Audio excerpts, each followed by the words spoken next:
రాహుల్ గాంధీతో సీఎం రేవంత్ రెడ్డి భేటీలో కీలక చర్చ జరిగింది. బీసీ కులగణనపై దేశవ్యాప్త ఉద్యమానికి సిద్ధమవుతోంది కాంగ్రెస్ పార్టీ.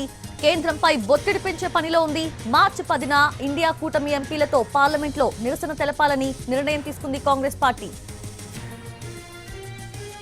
ఇండియా కూటమి సీఎంలతో మాట్లాడి సమన్వయం చేసే బాధ్యతను సీఎం రేవంత్ రెడ్డికి అప్పగించింది హైకమాండ్. ఇండియా కూటమి నేతలతో రాహుల్ గాంధీ కూడా సంప్రదింపులు జరపనున్నారు.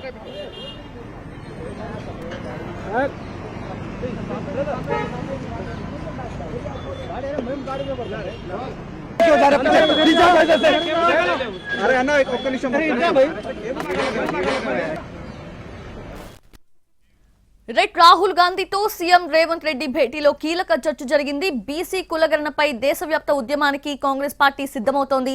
సో కేంద్రంపై ఈ విషయమై ఒత్తిడి పెంచే పనిలో ఉంది. పూర్తి అప్డేట్స్ తెలుసుకుందాము.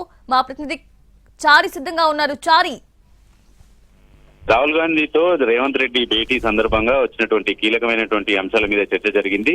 పార్లమెంటు వేదికగా బీసీ కులగణన అంశాన్ని ప్రధానంగా ఫోకస్ చేయాలనేటువంటి ఆలోచన చేసినట్టు తెలుస్తుంది. మార్చి 10 నుంచి ప్రారంభమయ్యేటువంటి పార్లమెంట్ సమావేశాల్లో ఈ కులగణన అంశాన్ని కేంద్రం మీద ఒత్తిడి చేయాలని, దేశవ్యాప్తంగా కులగణన చేయాలనేటువంటి అంశాన్ని ఫోకస్ చేయాలనేటువంటి చర్చ జరిగింది. ఇండియా కూటమిలో ఉన్నటువంటి పార్లమెంటు సభ్యులందరినీ కూడా పార్లమెంట్ లో నిరసనకి, అలాగే పార్లమెంటు బయట కూడా ఆందోళనలకి ముందుకు తీసుకెళ్లాలనేటువంటి చర్చ జరిగింది. అయితే సీఎంలతో, ఇండియా కూటమిలో ఉన్నటువంటి సీఎంలతో సంప్రదించేటువంటి బాధ్యత సీఎం రేవంత్ రెడ్డికి, అలాగే ఇండియా కూటమి ముఖ్య నాయకులందరినీ సమన్వయపరిచేటువంటి బాధ్యత రాహుల్ గాంధీ తీసుకునేటువంటి అవకాశం ఉంది.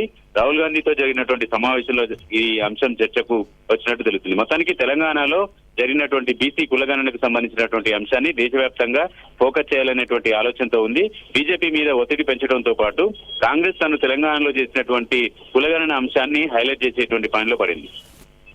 Yes, Chari, thank you. Thanks for the updates.